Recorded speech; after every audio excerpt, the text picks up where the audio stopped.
because this is the trust circle. This is where it builds up and why we preach to you so much that you become a family. You guys are super close, and there are nights when life just gets too heavy for people. So we have to know when to stop. I came from Annie, the elementary school rehearsal, and we had an incredible rehearsal. We finished the show, super excited. I'm on cloud 9. I walk back into Richlands High School to a wall of brick. I could feel emotions high the minute I walked in the side hall, from the side hall to the auditorium, and I didn't know what had happened.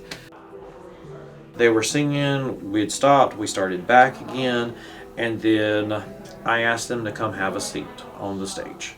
Today was about making sure we got our songs up to par and where we were supposed to get them to. And we got to Freak Flag. And then people were talking, and people were playing around, and people were in the back just messing around. I don't need to work harder than you. I shouldn't be working harder than you. They shut down on me, and like what I heard and what some students told me was that we knew it was coming. And I was like, what was coming? Like, I guess because I had stated to them at the beginning, you know, I don't want to continue working on songs because y'all aren't focused, that they thought I was going to say negative stuff. Whenever we started warm-ups and stuff, y'all were all over the place.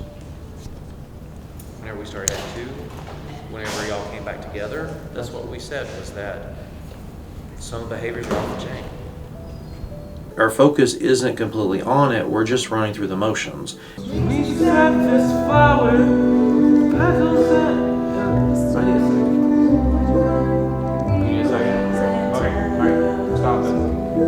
Alright, guys, we're gonna go on to Freak Flag. Take your second, man. We'll come back to it, okay? They misconstrue his passion for a temper. He doesn't have a temper, he's just passionate. And he knows what it should sound like. He knows they can do it. And when they don't meet the mark and they get lazy, he gets upset, which in turn upsets them because they're not used to him being the bad cop. That's my job. It didn't take me long to realize that that was the problem, because he has a face when he gets upset. He had the face on, and I was like, ooh, okay. And so I looked at him and I said, go play it. I told Becky before, I was like, that song, we needed to do it at the beginning, but you weren't here. And I didn't want to do it without you, because it's a family thing. It's a group thing. Whenever you hear this song come on, you just come to stage. You don't have to say nothing. It just means the day's a little heavy. And maybe the day's not heavy for you, but you will look around and you'll see that the day's heavy for other people. And you just let it happen. You just let it happen.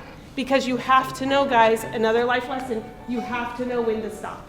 You have to know when to stop and breathe. I am not a stranger to the dark.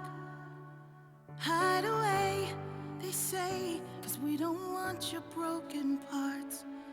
I've learned to be ashamed of all my scars. Run away, they say, no one will love you as you are. But I won't let them break me down to dust. I know that there's a place for us, for we are glorious. Okay, so this is what we're gonna do. I heard the Freak Flag is pretty fantastic. I came in the end of it. I would like to see it. And I want it to be the best you've got at this moment, because I know it's gonna be even better as we get further along. The song allowed for a release, and it allowed for them just to let go. Because I don't know where I'm gonna find the kids after school. I don't know what kind of day they've had. I don't know what's going on in their personal lives. So what we try to do is meet them where they're at and then show them it's gonna be okay. At least in these walls, it's gonna be okay.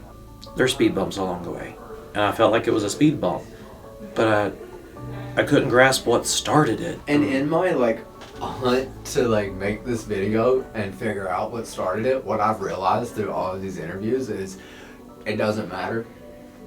The only thing that matters is what happened at the end of that night. The results and what came out of it. Yep. Because that's the thing, is that you can get mad at one another all day long. You can yell, you can fuss, you can cry, but in every kind of situation, it's how we push through. What is the end result? What happens due to it? And where do we move from it? Well, whenever we're in our feelings, our feelings come out, and they come out as me. And the thing is that we need to stop, and we need to fix it. That's the reason why we make the comment that whenever you come in, whatever is outside stays outside. Don't bring it into our rehearsal, because that's what happens. Addie? I'm not trying to like trauma dump here, but for those of y'all who don't know, like it's my senior year, my first week of school, I went home, I was told, Miss Becky was like, had, put out cast lists, and I had gone home to tell my whole family that I'd gotten the role of Fiona, and I was so excited and all that, like it's been a good year, but my first week of school, like my dad went to prison for 6 years. I can be vulnerable, I can say my emotions and still come on stage and into practice with my head held high and recognize that I need to get my work done, but also to let people know that like you're capable of pushing through those things. Like this is sucky, and like this has been a crappy year for a lot of us, and I know that, and it gets better, but I promise you, like y'all have to reach out to people, because I genuinely don't know where I would be if I hadn't admitted all that to Mr. Connor and Miss Becky. When I'm having a bad day or my attendance issues, like you guys have to just like be open, and I hate being vulnerable, so this is coming from a very deep place in my heart, y'all. I wanted people to know like where I was coming from and the experiences that I've had this year, and yet look at where I am. She's a senior to them. She's Fiona, so she's kind of over here. And when she did that, she brought herself to the level of being human and being reachable. Mr. Connor and Ms. Becky are great people to go to, because I'm going through alopecia and I lost all of my hair, so this is just a wig. It's not something I really like to talk about, but when I was going through it, I was panicking, because what am I going to do when I'm dressing up as the Wicked Witch? I just want people to know that like even people you don't know can go through things that nobody would really want to go through, and I trust them. And I thought of no other solution than to go to them, and they were giving me doctors, they were booking me appointments. I'm like, who does this? Look at her. Like, what? Look at her. I told them what was going on because I was like, what am I gonna do? I have alphabet. And this is my first musical ever, so I'm like warming up to the idea of being around people. I know how hard it is to talk to an adult sometimes. I'm not going to trauma dump, but when I was growing up, my parents didn't let me talk to either of them, and now I don't have parents anymore because one is dead and one is kicked out of the family.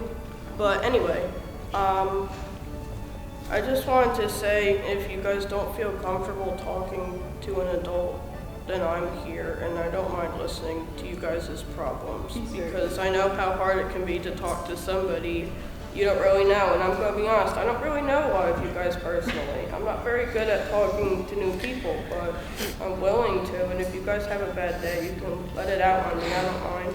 I wouldn't say like I'm like best friends with anybody here, to be honest. I'm not very good at inserting myself into a conversation. I get nervous and I'm like, oh, what if they don't want to talk to me and maybe they're just acting like they do. But then I think about it more and I'm like, well, maybe some people feel that way too. So maybe somebody just needs somebody to talk to, and I don't mind being that person to talk to. B had said something very impactful, and the way that I reacted to it, I was like, oh, like that was so sweet, like that was so kind. And B is not a very open person. B kind of keeps to themselves. And so it made me very happy to hear that, and then it kind of changed my perspective of like, okay, Addie, they're not just trying to like trauma dump one up, and that sometimes people just want to be vulnerable without like a reward. Yes, I want people to be like, oh, I can talk to this person, they won't judge me, and they might even understand a little bit, because I wanted that a long time ago, and I do still want that.